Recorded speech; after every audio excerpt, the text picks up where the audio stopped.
are talking The Long Dark Trail, and this is written and directed by Kevin Ignatius and Nick Sinitius.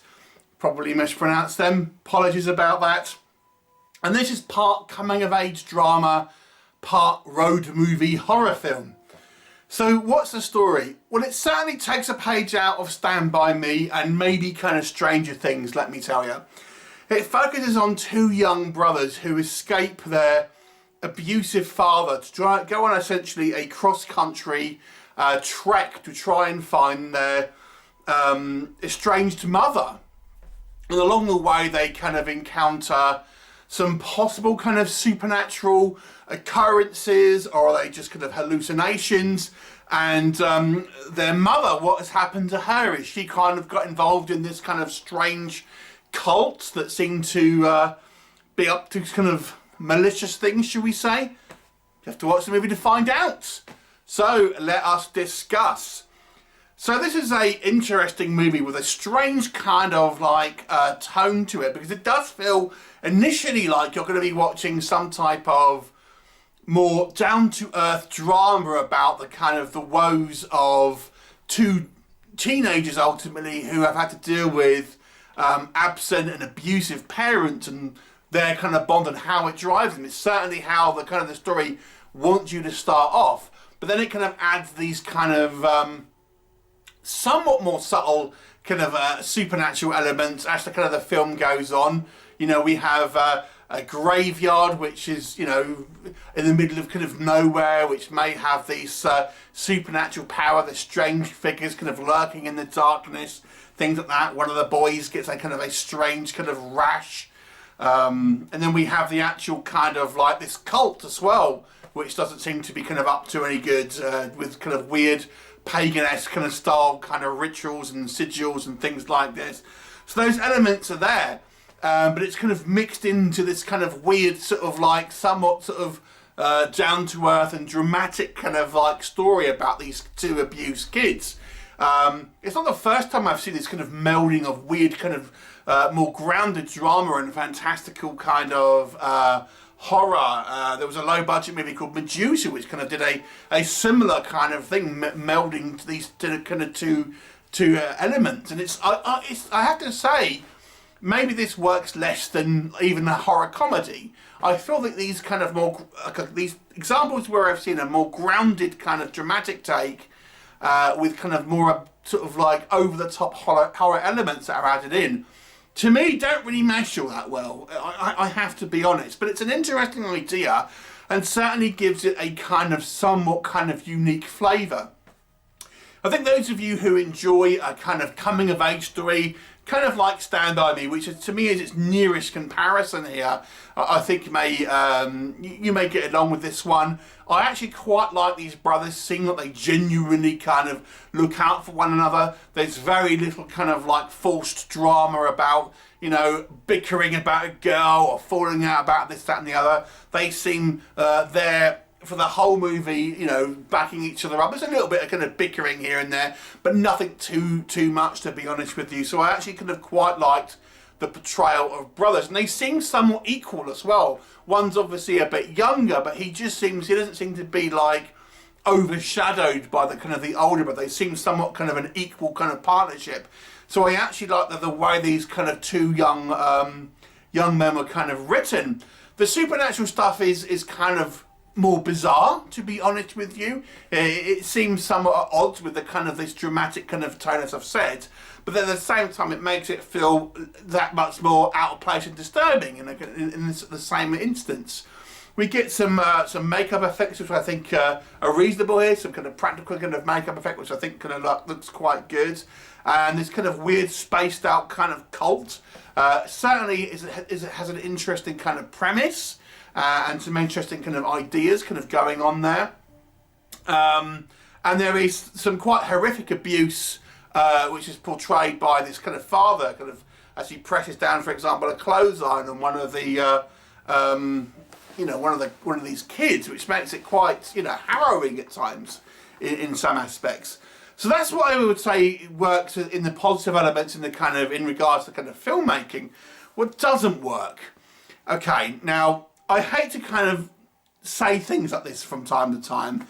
But where we have such a big emphasis on the drama, you know, had this been a schlocky B movie, the what I'm about to say wouldn't matter. But where we have a large emphasis on a more dramatic tone, I think you have to have very, very good acting. And I'm sad to say, I don't think the acting was particularly kind of solid. Like I've said, had these two actors, these two young actors, been in a film which I don't think, which didn't require such kind of like dramatic chops, the performances that they gave here would be fine.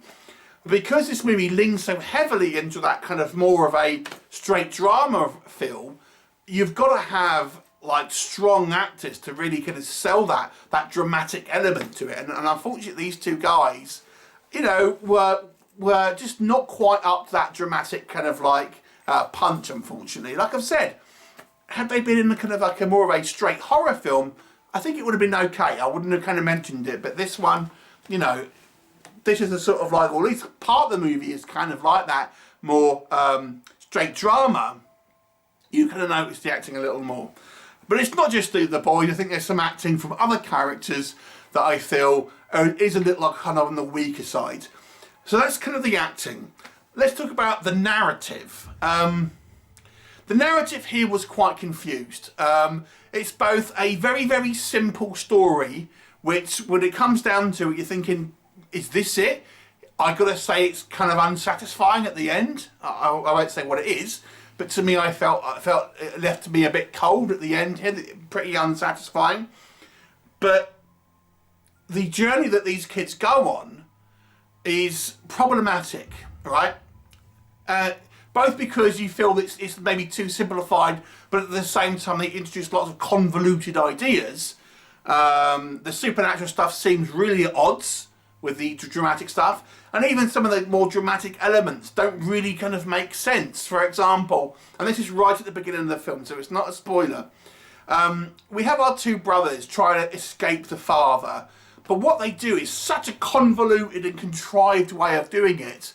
The father is asleep in the bed, so what they do is they get cable ties and tie his hands and legs to weights, like, you know, dumbbells from weights.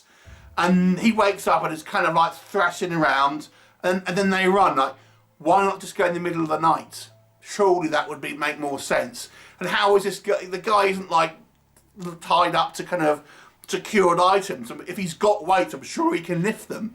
It's like a bizarre sequence that doesn't make logical sense, you know. I guess you could argue they're kids and they're not really thinking about this, but they've clearly planned it. It's not like a spur of the moment thing.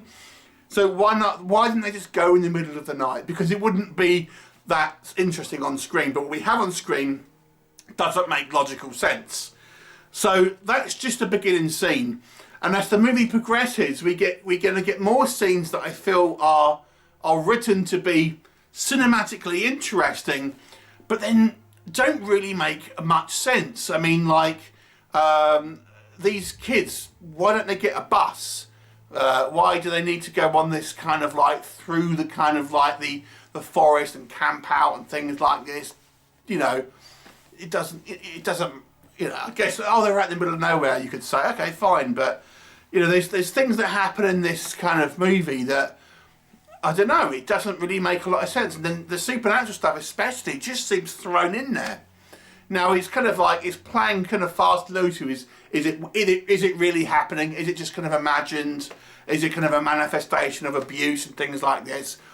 But the narrative just isn't that strong to kind of hold it. And the whole cult thing that involves the mum is not nearly as kind of like in-depth as anyone would want it to be. It just feels like they've just introduced that and then done absolutely kind of nothing with it.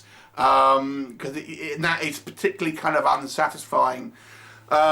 So the acting isn't particularly good. The narrative isn't particularly good. There are some technical elements on display here as well that aren't as good. For example, there's a little bit of CGI. We get CGI kind of like face makeup a couple of times. Just use makeup, it would look better. The practical effects, when they do that, look good, but we get a little bit CGI enhancements, not so good. So really this movie was, I think, an interesting idea, but the execution wasn't particularly kind of strong here. And I feel, you feel this movie doesn't really end up going anywhere, considering it's a road movie. That's like a little bit of a weird criticism. And it's going to kind of thinking, what have I just watched? I feel like you just watched like nothing. And, you know, the kids will have this pithy kind of epiphany at the end of the film. I'm thinking, really? So what are you going to do now? Because, like, how you've left it with a certain party, what are you planning to do? Doesn't matter. You know, how did this mother get involved in this cult? Doesn't matter. What are they actually about? Doesn't matter. You know, it's a missed opportunity. So this one for me, 4 out of 10, and I feel like I'm being quite generous with that because I think there's some interesting ideas, but the execution is messy, very messy. 4 out of 10. Have you seen it? What did you think of it? Leave me a comment and I'll look forward to seeing you next time. Bye for now.